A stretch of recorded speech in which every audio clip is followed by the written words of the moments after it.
আপনার 18 বছরের, 16 বছরের, 14 বছরের ছেলেটা ও যদি বলে পড়ালেখার জন্য বড় মোবাইল দরকার, আমিও বলি দরকার, তাই রাত 12টার পরে কি দরকার?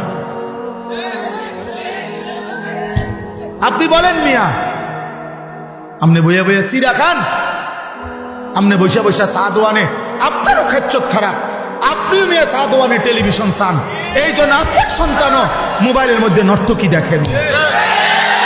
আর নাই তো যুদ্ধ করেন, ভাঙা ফেলেন মোবাইল, যে বেটা তুই আমার থেকে নিবি, তোর মার কাছ থেকে নিবি, যখন তোর পড়ালেখার প্রয়োজন অতক্ষণ ব্যবহার করবি, ঠিক আছে, আমি দেখব,